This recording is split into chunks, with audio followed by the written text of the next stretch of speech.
अब रखा जाएगा सकट चौथ व्रत। जानिए तिथि और इस व्रत का महत्व। नमस्कार दोस्तों, आप सबका हमारे YouTube चैनल वेदेंस में स्वागत है।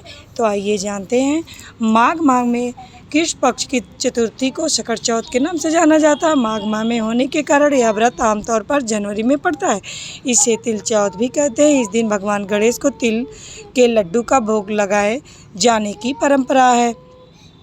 हिंदू धर्म में चतुर्थी तिथि का बहुत महत्व है। हर माह में चतुर्थी तिथि प्रथम पूज्य भगवान श्री गणेश की पूजा के लिए समर्पित होता है। भक्त चतुर्थी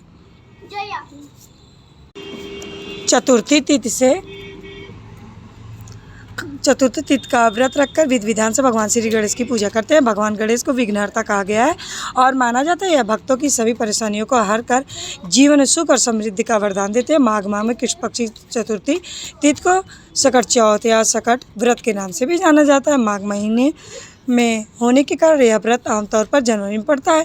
इसे तिल चौथ भी कहते हैं। इस दिन भगवान गणेश को तिल के लड्डू का भोग लगाए जाने की परंपरा है। महिलाएं इस दिन संतान की लंबी आयु के लिए निर्जला व्रत रखती हैं और रात में चंद्रमा की पूजा के बाद व्रत खोलती हैं। सकट चौथ की तिथि कब है? सकट चौथ माघ माह के कृष्ण पक्ष की चतुर्थी तिथि 17 जनवरी को सुबह 4:06 से शुरू होकर 18 जनवरी को सुबह 5:30 तक रहेगी।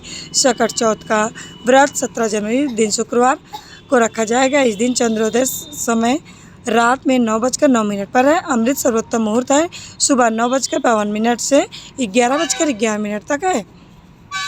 सकट चौथ का महत्व। हर माह में चतुर्थी तिथि भगवान श्री गणेश की पूजा के लिए समर्पित होता है। भक्त चतुर्थी का व्रत रखकर विधि विधान से भगवान श्री गणेश की पूजा करते हैं। भगवान गणेश को विघ्नहर्ता कहा गया है और माना जाता है यह भक्तों की सभी परेशानियों को हर कर जीवन में सुख और समृद्धि का वरदान देते हैं। माघ माह में आने वाले सकट व्रत चौथ व्रत में भगवान गणेश के साथ साथ चंद्रदेव की पूजा की जाती है। मान्यता है कि इस व्रत को करने से जीवन में सुख समृद्धि बनी रहती है और संतान की लंबी आयु होती है। ऐसा माना जाता है यह व्रत करने से जीवन की सभी परेशानियों का अंत हो जाता है।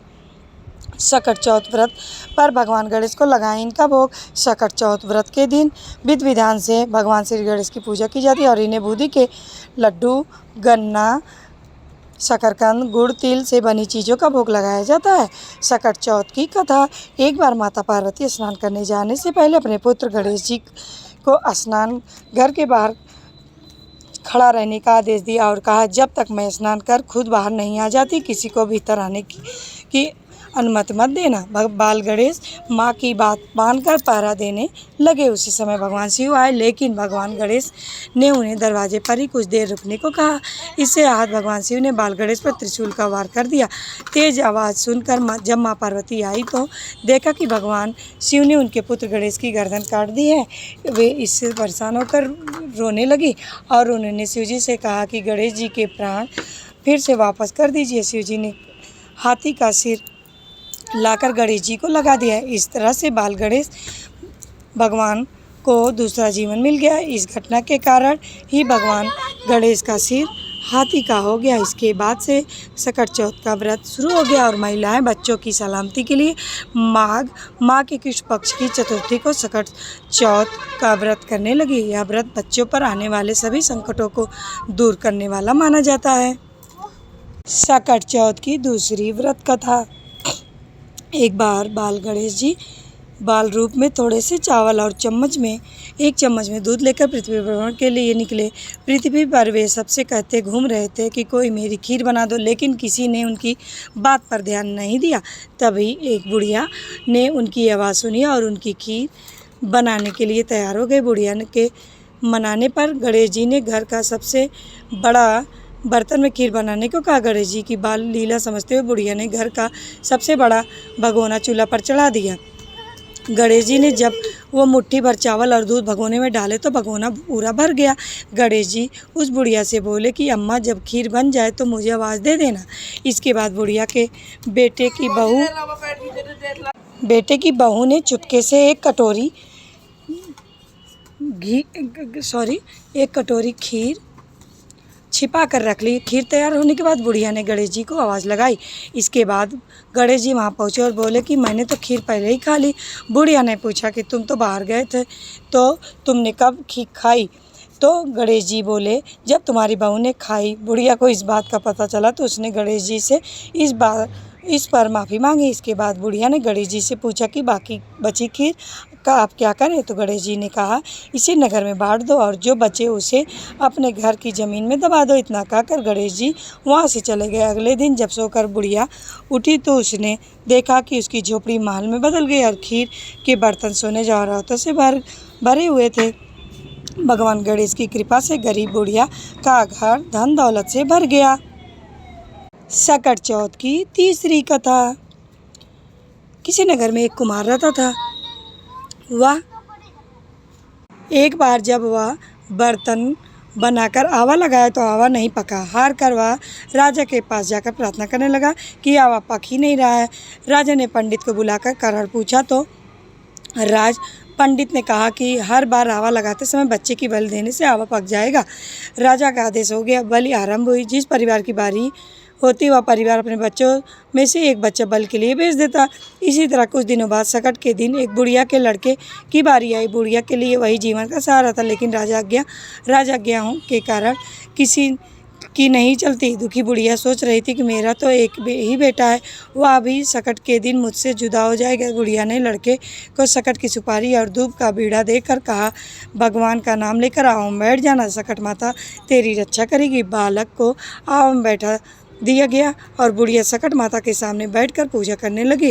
पहले तो आवा पकने में कई दिन लग जाते थे, पर इस बार सकट माता की कृपा से एक ही रात में आवा पक गया था। सवेरे कुमार ने देखा तो हैरान रह गया।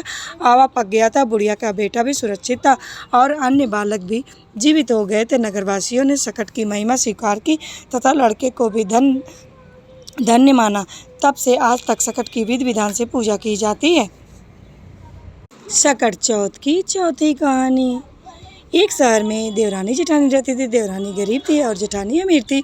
देवरानी हमेशा गणेश जी का पूजन और व्रत करती थी। देवरानी का पति जंगल से लकड़ी काट कर बेचता था। देवरानी घर का खर्च चलाने के लिए जेठानी के घर काम करती थी और शाम को बचा हुआ खाना लेकर जाती थी। माघ महीने में गणेश जी का व्रत सकट चौथ देवरानी ने भी रखा।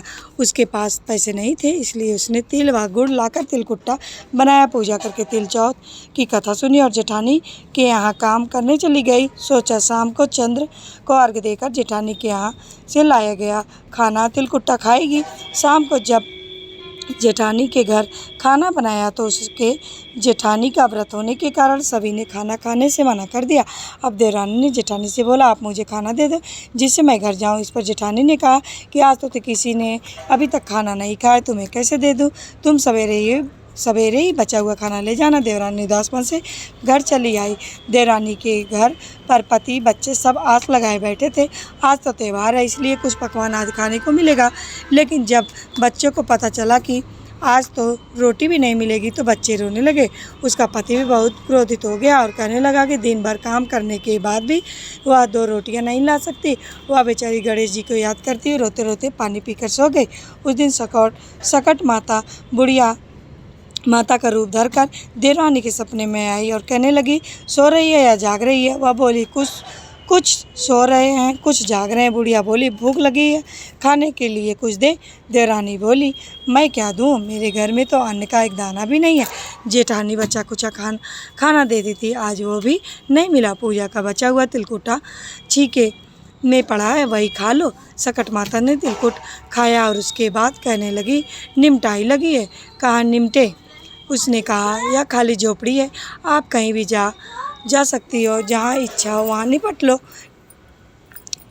फिर सकट माता बोली, अब कहाँ पहुँचूँ? अब देवरानी को बहुत गुस्सा आया कि उन्हें कब से परेशान किए जा रहे हैं। सो रही है कि मेरी साड़ी से पोंछ लो।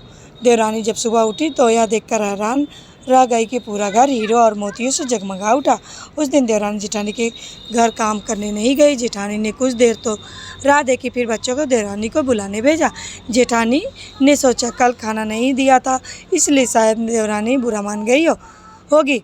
बच्चे बुलाने गए। देवरानी ने कहा कि बेटा बहुत दिन तेरी माँ के यहाँ काम कर लिया। बच्चों ने घर जाकर माँ से कहा कि चाची का पूरा घर हीरो और मोतियों से जगमगा उठा है। जेठानी दौड़ कर देवरानी के पास आई और पूछा, यह सब कैसे हो गया? देवरानी ने कहा, उसके साथ जो हुआ सब कह डाला। उसने भी वैसा ही करने की सोची। उसने भी सकट चौथ के दिन तिलकुटा बनाया। रात को सकट माता उसके सपने में आई और बोली, भूख लगी है, क्या खाऊं? जेठानी ने कहा कि आपके लिए छीके में रखा है, फल और मेवे भी रखे हैं, जो चाहे खा लो। सकट माता बोली, अब निपटे कहाँ? जेठानी बोली, मेरे इस महल में कहीं भी निपट लो। फिर उन्होंने बोला कि अब पोछूं कहाँ? जेठानी ने बोली, कहीं भी पोंछ लो। सुबह जब जेठानी उठी तो घर में बदबू गंदगी के अलावा कुछ नहीं थी। हे सकट माता, जैसे आपने देवरानी पर कृपा की, वैसे हम सब पर भी अपनी कृपा करना। गणेश भगवान सबके ऊपर अपनी कृपा बनाए रहे, सबके संतान की दीर्घायु करें। तो दोस्तों, कैसी लगी मेरी ये जानकारी? उम्मीद करती हूँ कि आप सबको मेरी ये जानकारी ज़रूरी पसंद आई होगी। तो कमेंट बॉक्स में श्री गणेशाय नमः अवश्य लिखें। धन्यवाद।